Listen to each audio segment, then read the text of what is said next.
voudrais interroger à nouveau la question du savoir, dans la mesure où le savoir n'est pas la connaissance. Et où s'approcher de ce qui est en jeu dans le transfert, mais on pourrait dire aussi bien chez tout être parlant,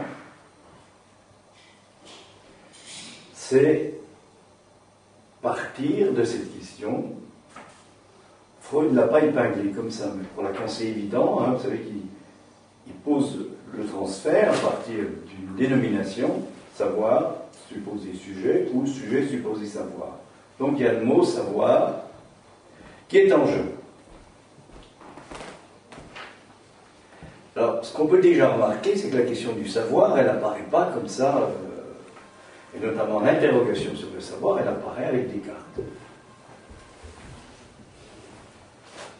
Au point qu'on peut se demander, effectivement, avant, ce qu'il en est du savoir. Alors, on va faire un petit tour autour de tout ça, je pense.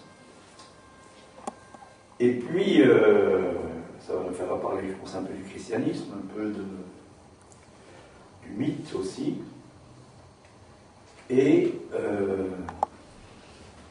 de ce qu'apporte de nouveau la découverte de Freud. Alors, la découverte de Freud, ça veut dire le dire de Freud, c'est pas le dit de Freud. On peut lire et relire Freud, de toute façon on ne va pas le trouver comme ça. Et notamment ce que nous transmet Freud, sans le savoir, et pour ça il faut un passeur, c'est Lacan notamment. C'est-à-dire qu'il y a en fait un débat entre Freud et Lacan. Même s'ils ne sont pas vus véritablement, il y a un débat constant.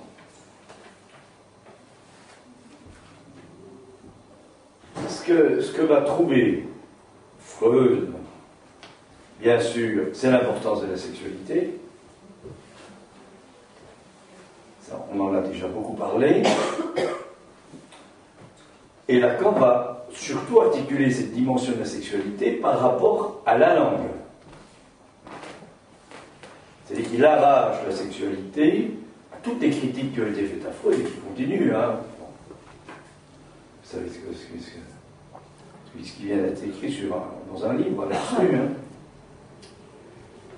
À savoir que le sexuel chez l'être parlant, c'est pas le génital d'une part, et c'est pas ce qu'on voit comme caractère sexuel. Ça, c'est le discours scientifique. Bien sûr, c'est ça, mais dans le cadre du discours scientifique. C'est-à-dire le caractère sexuel primaire, secondaire, tertiaire, qui vont être définis par Avlogélis à la fin du 19e. Mais quand même un peu plus en avance. Donc ça pose la question du discours analytique comme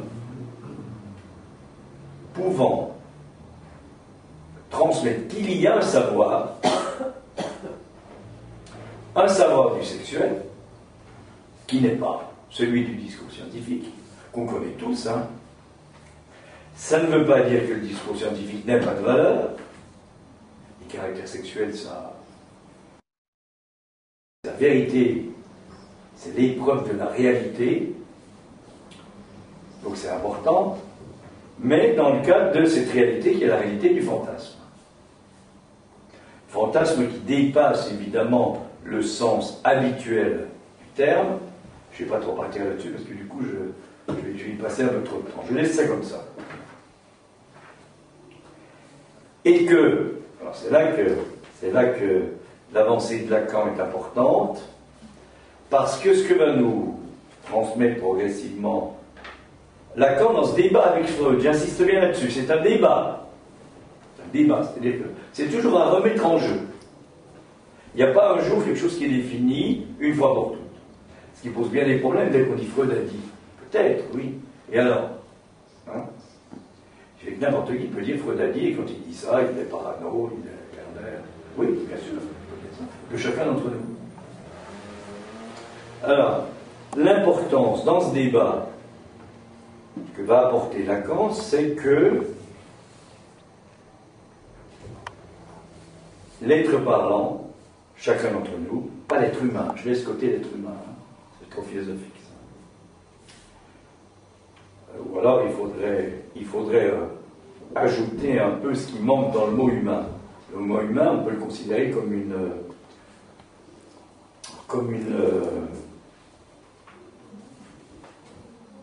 oui, on peut dire ça comme une contraction de quelque chose qui a un reste,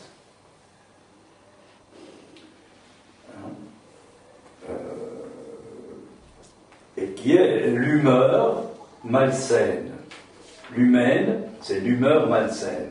On est loin du discours habituel. Ça ne veut pas dire que c'est que ça. Mais il y a cette dimension-là qui, du coup, arrache à quoi? À toutes les pensées qu'on a sur les humains. Quoi. Et notamment un truc qui est sans doute important, mais qui n'est peut-être pas ce qu'on pense, qui est, par exemple, les droits de l'homme. De toute façon, le psychanalyste, il a, à mon avis, rien à faire avec ça.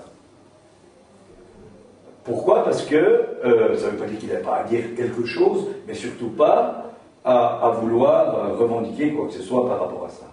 Pourquoi? Parce que le psychanalyste est quelqu'un qui doit rester en retrait au lieu de ce reste de l'humeur malsaine, justement. C'est le travail de Freud dans Malaise dans la civilisation. C'est de ça dont parle Freud.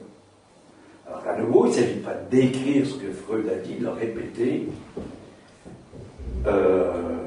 c'est-à-dire d'être comme ça, de bégayer, hein, on n'arrête pas de dire les mêmes choses.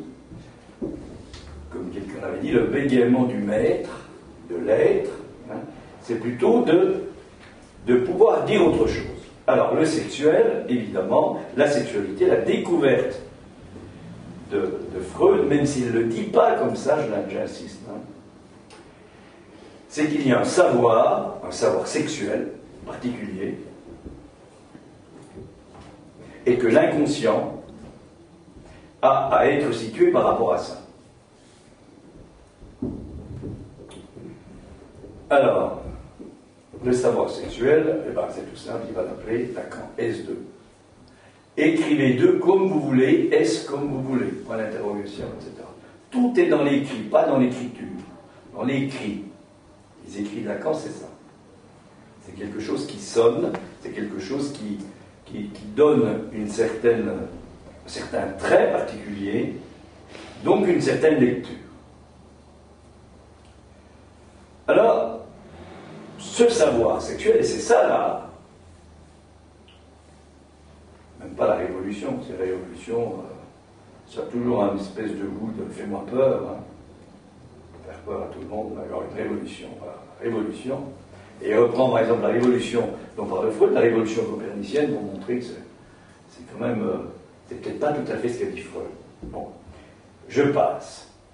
Mais pour montrer que c'est pas de la révolution, c'est de la subversion. Le problème, c'est d'être sub, et vous voyez le subposé. L'hypothèse, grec, subjectum, en latin. Le sub, la supposition de quelque chose d'autre. Le savoir supposé sujet, ou le sujet supposé savoir. Et d'emblée apparaît une écriture avec une barre, et quelque chose qui peut franchir la barre ou pas. Alors, l'importance du savoir que Freud découvre, mais il n'a pas pu véritablement le préciser plus, ce qui fait qu'il prête le dos à toute critique, c'est que le savoir, le S2, le savoir sexuel en question, c'est quelque chose qui appartient à chaque être parlant, de façon singulière.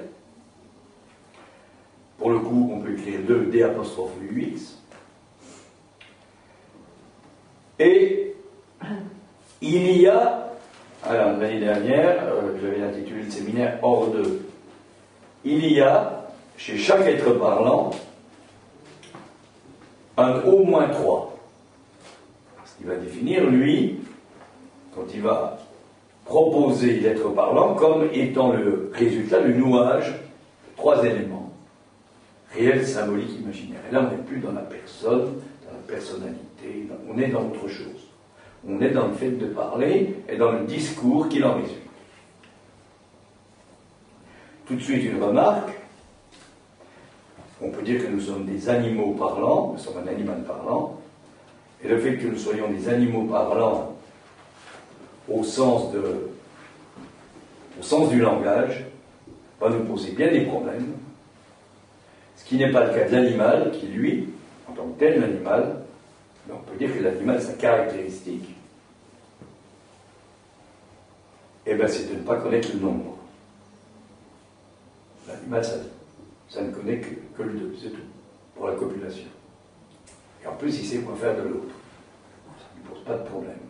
Vous voyez que le langage, c'est à la fois quelque chose qui va nous parasiter, mais du coup, aussi, le langage, la langue, mais aussi, du coup, nous permettre de pouvoir créer quelque chose.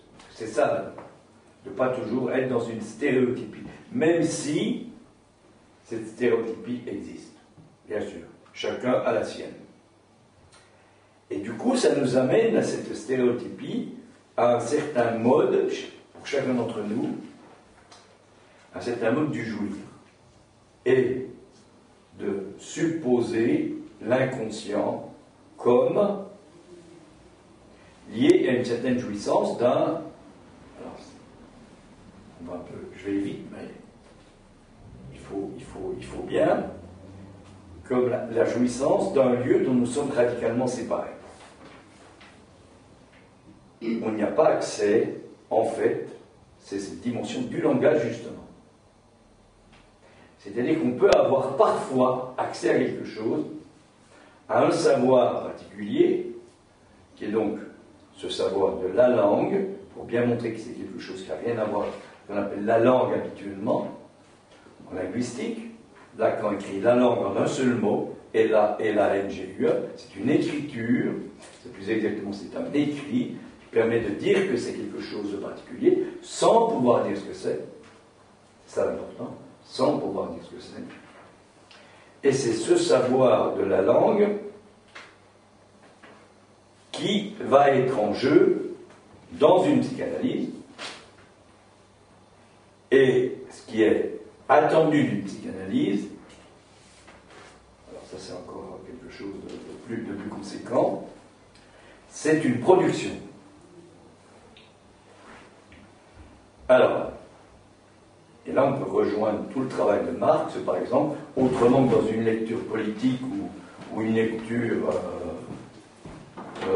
philosophique habituelle, c'est que ce qui est en jeu dans la productivité, dans la production, qui va conduire à la consommation, parce que c'est comme ça que c'est, et on est en plein dedans, hein, tous les niveaux, politiques, sportifs, etc., on est dedans, eh bien, c'est qu'il y a quelque chose d'autre qui peut être produit, à ceci près que tout est fait pour que ce qui soit produit, c'est le manque du plus de jouir. C'est-à-dire qu'on soit toujours à côté d'un certain type de jouissance particulier, qui n'est pas le plaisir, bien sûr, mais qui est autre chose. Donc vous voyez qu'on est dans une situation particulière, singulière, propre à chacun, où, on va dire, le fait de parler, c'est de trouver une jouissance dans le parler. Évidemment, on ne pense pas à ça quand on commence, hein, bien sûr. Quand on commence, on pense qu'on va parler pour comprendre, pour trouver, je ne sais pas quoi, qui va expliquer, je ne sais pas quoi. Il faut bien passer par là. Ça, c'est toute la dimension du fantasme, et il faut bien aller là-dedans. Il faut bien aller dans ce labyrinthe. Parce que c'est un vrai labyrinthe. Et du coup, ça va m'amener à plonger, évidemment, dans le Dédale, c'est-à-dire chez Dédale, c'est-à-dire nous sommes en Crète, en 15 siècles avant Jésus-Christ, 15e siècle avant Jésus-Christ, à Knossos, et il va se passer, c'est rapporté ça, hein, il va se passer quelque chose de particulier, vous savez, c'est le mythe du Minotaure. Qu'est-ce que c'est que cette affaire-là? Et en quoi ce mythe peut nous permettre de dire un peu quelque chose de ce que je viens d'avancer, c'est-à-dire de cette production de plus de jouir. Habituellement, l'histoire est la suivante. Le roi de Crète, Minos, pour des raisons diverses, vous savez que les mythes, il y a toujours différentes versions. Ce qui est important, c'est que Claude Lévi-Strauss va dire que le mythe est intraduisible. Il a beaucoup travaillé ça, les mythes. Lévi-Strauss, ça veut dire quoi? Intraduisible, ça ne veut pas dire tout qu'on ne peut pas le traduire. Hein. Ça veut dire que c'est ouvert à tous les sens. Il n'y a pas une seule traduction. C'est ce que ça veut dire. Alors moi, je vais en proposer une autre. Je suis un peu là-dedans, pour le moment, dans ce qui m'arrive. Alors, donc, le roi de Crète, Minos,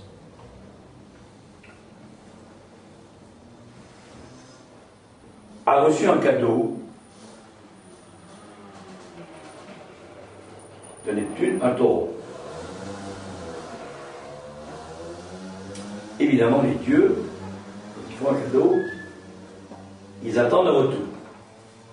Le taureau va être sacrifié. Et Minos ne respecte pas le contrat.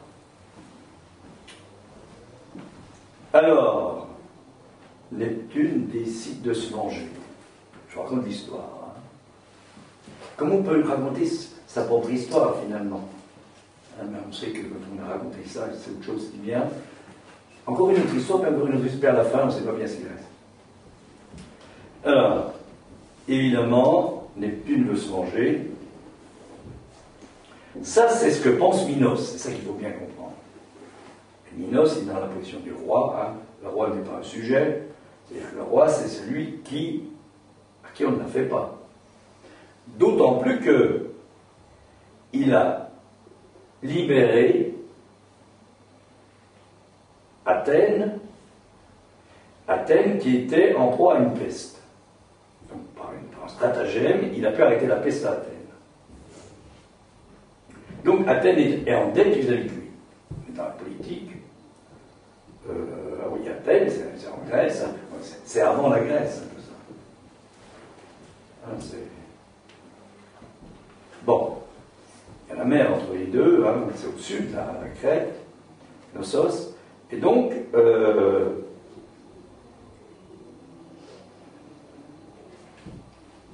la vengeance de Neptune est la suivante. J'insiste bien, hein, pour Minos. Alors pourquoi je fais cette œuvre? Minos, il est dans la position de celui qui sait, qui a un savoir. C'est le savoir du roi, du chef. Et donc à qui on ne la fait pas, il ne peut pas être dupe. C'est un non-dupe, hein, tout à fait. Tant plus qu'il a libéré Athènes, donc on ne va pas lui faire, il a pu arrêter une calamité. Bon, alors, la vengeance de Neptune, pour celui qui est en position, Minos, on pourrait dire, il est en position de celui qui sait, c'est-à-dire, ce que Lacan va appeler le tout homme, qu'on soit homme ou femme, ne change rien, hein. Il ne suffit pas d'être sous la bannière du féminin pour ne pas être dans cette position-là.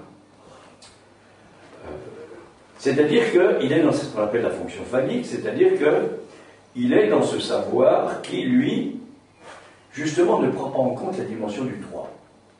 Il est dans le 2. C'est-à-dire dans la pensée, dans l'être. Ce qui fait que l'amour passe à la haine, c'est ça le binaire, hein, sans problème. La vraie amour débouche sur la haine, comme on dit.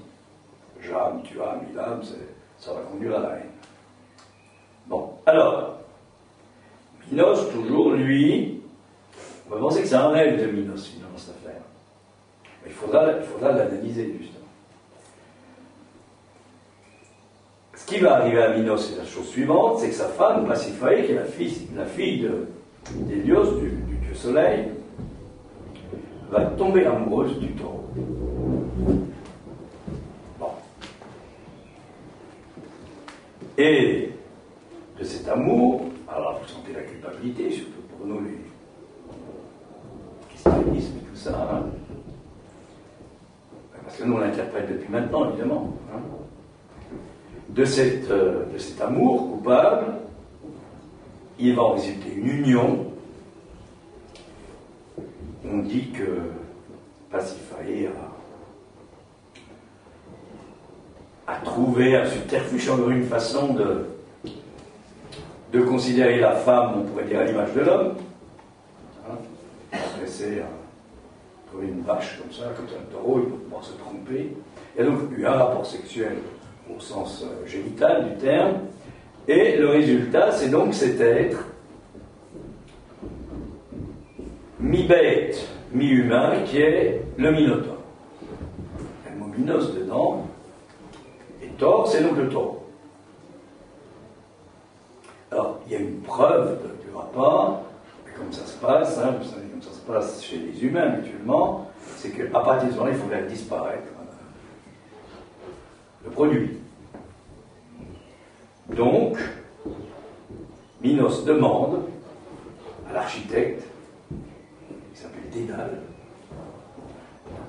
qui a déjà fait des palais pour Minos, Knossos, et des palais splendides, il lui demande de construire un labyrinthe pour mettre le Minotaure, pour que personne ne puisse être troublé, affecté, je dirais contaminé par cette affaire-là. Ça, c'est donc à peu près l'histoire. Alors, qu'est-ce qu'on peut dire d'autre? Parce que c'est bien logique, ça. Hein, on a tous les éléments pour faire la cuisine de l'humeur malsaine. Hein. Il y a tout là. Hein. C'est l'humain. Hein. Il y a tout. La femme qui trompe, etc., qui tombe amoureuse, bon. Puis cette espèce d'amant particulier, bon, voilà. Est-ce qu'on peut dire autre chose?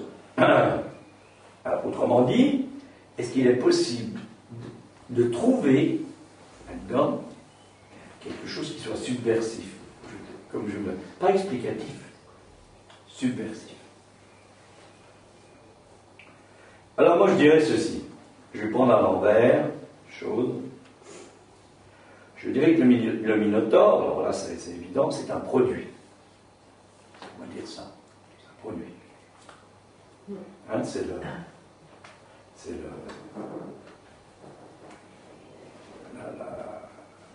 la plus-value. La plus-value de Marx. Ce que Lacan dit, c'est la Marx-Lust. La plus-value de Marx. C'est-à-dire la mère. Quelque chose, mère ça veut dire plus en allemand, hein. Mère verte, plus-value de Marx. C'est-à-dire que tout le discours de Marx, en fait, est tout à fait intéressant. Il a passé sa vie. Hein. En fait, il y aurait peut-être, finalement, le seul truc intéressant dans le discours de Marx, par rapport à ce qu'on est en train de dire, ce serait de pointer que finalement, ce qui est important, c'est ce qu'il a dégagé dans cette économie du capitalisme. Tout ce qu'il a décrit qui est tout à fait vrai, au sens de, je l'ai dit tout à l'heure, hein, la réalité du fantasme, c'est bien ce qu'on appelle le vrai. Hein. C'est pas du tout l'imaginaire, au sens là. C'est de l'imaginaire, mais pas au sens habituel du terme. Mais, est-ce qu'on ne pourrait pas partir de la chose suivante? Enfin, c'est ce que je propose, c'est que le Minotaure, c'est un produit, c'est un plus de jouir. Voilà, plus de jouir. Qui résulte de quoi? Dans le cadre d'un discours, qui résulte de la rencontre, d'un savoir particulier, qui nous échappe, et à quoi permet d'accéder la dimension du féminin, par le biais de Pasiphae. Alors vous voyez que le féminin qui n'existe pas, la femme qui n'existe pas, dont parle Lacan, c'est vraiment un élément de discours, et du coup, il en résulterait que, là, ce mythe peut être une monstration, et je ne glisse pas du tout dans la séduction de l'imaginaire du monstre, hein, c'est pas ça qui m'intéresse. Hein. Monstration, pour moi, ça veut dire quelque chose qu'on n'a pas à démontrer. Parce que dès qu'on se met à démontrer, on arrive dans le savoir binaire. C'est quelque chose qui simplement montre le fait que depuis toujours, depuis qu'il y a des êtres parlants, est posée cette question du plus de jouir. Et que, évidemment, ce que va décrire Marx, c'est qu'il n'est pas du tout question, ce qu'il va trouver dans le discours du capitalisme, c'est qu'il n'est pas du tout question que le travailleur puisse accéder à ce plus de jouir. Il est là, comme le consommateur, pour fabriquer quelque chose qui va conduire à la production de quoi? Par tous les gadgets, tous les machins, tout ce qui existe dans la consommation. La production du manque à jouir. On est tous plus ou moins acteurs de ça. On produit du manque à jouir. C'est pour ça que la psychanalyse est importante. C'est la seule expérience. Si les psychanalystes restent à leur place, hein, s'ils se mettent à aller défiler ou je ne sais pas quoi, à défendre les droits de l'homme, c'est fini. Il n'y a plus de possibilité de cette expérience-là. Ils sont absorbés par le discours. Si on est absorbé, on est dedans. On est dedans. Et donc le labyrinthe en question, bien sûr c'est important, mais vous voyez que ce qui est important, c'est le Dédale en question, là. Alors, il y a encore autre chose, après, il va mettre Dédale, il va mettre Ariane, évidemment, qui a filé vous savez, à Thésée le fil, enfin, qui a pu définir comment sortir après avoir tué le Minotaure. Ouais, c'est incroyable. C'est incroyable les histoires qu'on raconte horribles. Hein. C'est incroyable comment on aime raconter des choses horribles. Hein. Parce que ce qui est raconté, c'est quand même. Ben, c'est un peu ce qui peut se passer dans l'histoire de quelqu'un. Hein, aussi. Hein, je veux dire, des choses horribles. Et en fait, ce qui est étonnant, c'est qu'il n'y a que ça qu'on retient, en fait. Ça, c'est facile à retenir, hein, ces choses-là. Mais cette production-là de choses qui sont horribles, eh ben, c'est comme la consommation, c'est comme la production industrielle de toutes sortes de choses qu'on va consommer. Ben, on voit où ça nous conduit. Mais il n'y a pas à dire que ça ne doit pas exister, puisque ça existe dans le discours capitaliste, notamment. Puis, vous savez, celui qui n'est pas capitaliste, il ne fait pas mieux, hein, parce que finalement, c'est quand même du capitalisme. Hein. Alors, vous avez vu, les totalitaristes ne changent rien. Hein. Bon. Alors, tout ça pour dire que, c'est ce que je voulais un petit peu vous illustrer ça, montrer que l'enjeu d'une psychanalyse, c'est pas de faire que le manque. Ça, c'est l'angoisse. Que le manque de jouir manque. C'est d'accéder au plus de jouir. Et suivant qu'on écrit, qu'on le lit le plus, PLU, ça s'écrit de la même façon, c'est ça le savoir de la langue, ça peut être le plus de jouir ou le plus de jouir. C'est-à-dire que la formulation elle-même, on pourrait dire, c'est l'enjeu de ce qui est, de ce que, par exemple, ce mythe peut permettre de faire sentir, à savoir que ce produit, c'est-à-dire le Minotaure, c'est le produit de quoi? De la rencontre, on pourrait dire, de cette... si on se réfère par exemple à Dionysos, qui revenait lui aussi de la mer, hein, régulièrement pour s'unir à la reine d'Athènes. Hein. Pendant ces 3 jours-là, c'était la fête, toutes les lois qui existaient n'avaient plus lieu. Hein. Et bien c'est la même chose, c'est-à-dire que c'est la rencontre de quoi? On va dire tout simplement, hein, du flux vital, de la pulsion de vie. Mais attention, il ne faut pas la prendre au sens de Freud. Freud, il vient la piquer chez les philosophes, notamment, je crois, chez celui des sandales d'Empédocle, hein, pour en faire quelque chose de binaire, c'est pour faire une opposition entre pulsion de vie et pulsion de vie. C'est pas ça le problème. C'est comment ce qui est la turgescence de la vie, la turgescence du phallus, au sens on peut en parler, rencontre quelque chose qui est cette dimension du féminin. donner naissance à quelque chose de nouveau. Ce qui est extraordinaire, c'est que toute la civilisation, toutes les civilisations n'ont jamais voulu entendre quoi que ce soit de ça. La civilisation, c'est fait pour dresser les gens dans des clôtures. C'est pour ça. Ça ne veut pas dire que ça n'a pas d'intérêt, hein, je ne suis pas contre. Hein. Mais malaise dans la civilisation. Pas par hasard. C'est mieux que l'anarchie, hein, bien sûr. Mais il faut savoir qu'on a en nous quelque chose qui est... Surtout si on est très révolutionnaire, je pense. On a vraiment envie d'ordre. Surtout si on n'arrête pas de se révolter. On a un grand besoin d'ordre. Pour toutes ces raisons-là. Comme si ce plus de jouir, cette production particulière, qui conduit à un autre rapport, parce que je vous dis, c'est quoi? Parce qu'il nous arrive à la vie, pas la pensée. La pensée, c'est Minos. C'est Minos dans son truc. C'est la construction du labyrinthe, la pensée. Et la pensée, ça va être le labyrinthe. On va passer son temps à courir de droite à gauche parce que la pensée, elle décharge en permanence. Et puis allez, c'est parti. C'est parti. Puis encore ça, puis encore ça, puis encore ça.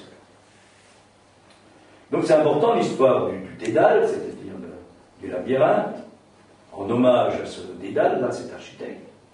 Mais à condition de prendre la mesure du fait que, en quelque sorte, ce qui est construit là, d'une certaine façon, savoir, avec l'importance de quelque chose qui nous colle à la peau, qui est la dimension du fantasme. Donc, il n'est pas question de dire que ça n'existe pas. Hein. Et, ou, on peut encore dire ça autrement, plus simplement, de tout ce que Lacan va appeler la dimension de l'imaginaire. Mais tout ça, ça renferme quelque chose, ça vient recouvrir quelque chose, qui est ce qu'il va appeler l'objet petit a, l'objet cause du désir, qui est quelque chose qui a à voir avec ce plus de jouir dont je parle. Et que l'important, vous voyez, c'est quoi? Ce que nous transmettrait, d'une certaine façon, Dédale, c'est le lien entre le labyrinthe, cette construction de la pensée, et puis, ben, ce quelque chose qui est présent, mais qui n'advient que si on sort de l'opposition labyrinthe, c'est-à-dire caché, et révélé. Puisque le Minotaure, en fait, en question, bien sûr qu'il est caché dedans, mais d'une certaine façon, eh bien, il est en chacun d'entre nous, d'une certaine manière. Alors, tout ça pour arriver à dire que, puis je vais finir là-dessus, je donne une petite coulée sur le christianisme à partir de là. Alors, donner une couche là-dessus. Le christianisme, il arrive après, bien sûr. Mais vous voyez que c'est ça, je suis en train de vous dire, c'est que la civilisation, habituellement l'humain, il fait tout. Hein, après les Grecs, je vois. Si vous êtes allé un peu en Grèce, on va arriver avec Agamemnon, toutes ces lignées-là. Hein, c'est pas rien, ça. Hein, qui va succéder à la Crète. Hein, et après, on va arriver plus particulièrement à l'union qui va constituer la Grèce.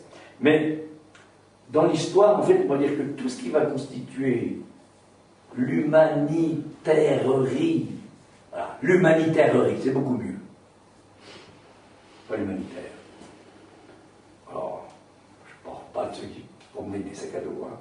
L'humanitairerie, c'est fait pour masquer quoi? Ben, le fait qu'on est des bandits, quoi. On est des délinquants. Tous. Hein? Surtout si on prône la tempérance, la sagesse. Voilà. Si on prône. Bon. Alors, le christianisme, un petit coup là-dessus. Comment on peut en parler? Moi, j'en parle à partir de là. C'est-à-dire à partir de ce qui m'a animé, puis de ce qui m'anime, puis je suis très content d'être passé par là. Hein, parce que j'ai appris beaucoup de choses. Mais, ce qui est important, c'est que le christianisme, il arrive à un moment, bien sûr, alors là, les martyrs, les catacombes, tout ça, on va pas en remettre là-dessus. Hein. les réunions, les persécutions, tout ça, Néron, oui, c'est vrai. Hein? Mais, ce qui est important, c'est de comprendre quoi? C'est de comprendre que le christianisme va se développer parce qu'ils vont trouver un truc fantastique. C'est que le mode de jouir qui existait chez les Romains, pensez à ce qui se passait dans les termes, et tout ce qu'on voulait dans les termes, hein. Tout, les bains de jouissance, hein. Les prostituées, il y avait tout ce qu'on voudra, tout était permis. Hein. Ça ne veut pas dire du tout que c'était ça, mais tout était possible. Hein. Eh bien, ça n'empêchait pas, évidemment, qu'il y avait déjà l'amour courtois, c'est-à-dire que Catulle, c'est un siècle avant Jésus-Christ, il écrit des odes à Lesbie, qui est une femme romaine de la haute société romaine, et qui est très volage. Et il en est tombé amoureux, donc il a écrit, c'est ce qu'on va trouver après, au XIIe, XIIIe siècle, c'est la même chose. Bon, eh bien, le succès du christianisme, il est lié au fait que, par exemple, qu'est-ce qu'ils ont fait? C'est pas l'histoire de la croix du péché originel. Ça, c'est comme le Minotaure, ça, c'est pour nous paumer dans le labyrinthe. Ça ne veut pas dire que ça n'est pas vrai. Insiste bien. Et puis là-dessus, on peut y aller, parce que les Juifs vont dire que, bien sûr, ce qui est important dans le christianisme, c'est le péché originel, et puis la culpabilité, puis tout ça, puis voilà, puis voilà. Bon. Ben oui, mais ça, c'est vrai. C'est une certaine pensée particulière. C'est pas ça l'important.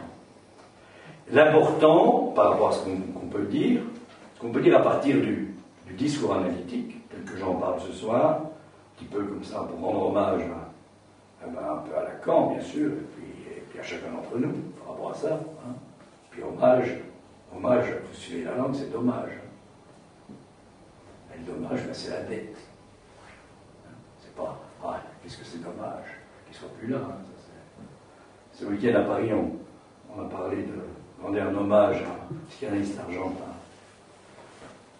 J'étais le seul à faire le rapprochement entre hommage et dommage. Hein. Ils sont allés, ils ont fait des trucs, ils ont construit ça dans la tête, etc. Bon, alors, revenons à la langue. Bon, alors le christianisme, c'est quoi? C'est le fait qu'ils ont développé une production de quelque chose, alors ça passe par la culpabilité, qui est le manque à jouir total. La preuve, les rapports sexuels ne serviront qu'à la reproduction. Non. Et ce qui est étonnant, c'est que ça dure depuis 2000 ans. Voilà. Donc tout ça pour montrer qu'il y a quelque chose en nous, cet ordre dont je parlais tout à l'heure, qui nous conduit dans cette direction-là. Alors, ceci, bien sûr, a conduit au Moyen-Âge, à la fin du Moyen-Âge, à une telle détérioration des rapports entre l'homme et la femme, hein, que tout d'un coup est apparue une étincelle, c'est l'amour courtois. C'est-à-dire qu'il a été institué par la réalité, l'absence de rapport sexuel entre l'homme et la femme. C'est une sacrée trouvaille, hein, bien avant que... Et quand on en parle, dans le discours, c'est pas le rapport génital. Enfin, le fait qu'il pourrait y avoir quelque chose comme ça qui remettait en valeur la dimension, on va dire, du féminin. Hein. Et puis après, la Renaissance balaye tout ça. Hein, on fait ressortir toutes les antiquités qui étaient dans les caves, on les ramène, hein, les Grecs, les Romains, tout ça, on les déballe. Donc on a ressorti les antiquités, si vous voulez. C'est bien hein, de savoir tout ça. Mais cette dimension du rapport à la jouissance qui était chez les Romains, notamment, ça ne réapparaît plus. Hein. C'est fini, à tout jamais. Et alors après, quand arrive celui dont je vous parlais tout à l'heure, alors là, René Descartes, hein, c'est la pensée, c'est l'interrogation du savoir, et c'est des lumières, etc. Donc, et puis après, c'est la pensée scientifique, etc. Et puis tout ça, ça va durer jusqu'à ce qu'un jour, un abruti va se mettre à écouter des femmes qui venaient parler à Vienne, Sigmund Freud, et puis que la dimension du sexuel, c'est-à-dire, pas du foutre, c'est-à-dire que ce rapport à la jouissance puisse être pris en compte. Alors je vais m'arrêter là-dessus aujourd'hui, c'est-à-dire sur l'importance du fait que le savoir de la langue, dont nous sommes en quelque sorte qu'il nous est possible d'approcher par quoi? On va revenir à Marx, par ce travailleur infatigable qui est l'inconscient, comme dit Lacan. L'inconscient, c'est un travailleur infatigable. Et l'inconscient, il produit le plus de jouir. Il ne produit pas le manque de jouir. Ça pourrait être une différence entre la psychothérapie et la psychanalyse. Dire des choses comme ça. Et il n'y a, on pourrait dire, que dans cette expérience particulière de la psychanalyse, parce qu'on laisse les gens parler, simplement. Voilà. C'est pas forcément bien agréable pendant un certain temps, mais après. Et ça permet de trouver quoi? Psychanalyse. Ça permet de trouver la jouissance qu'il faut dans le parler. C'est pas dans le rapport sexuel. Dans le parler. Une citation de Lacan pour que l'histoire continue. C'est qu'il y a vraiment une histoire qui se développe, pas la répétition toujours des mêmes trucs. Voilà, on va s'arrêter là-dessus, puis on reprendra.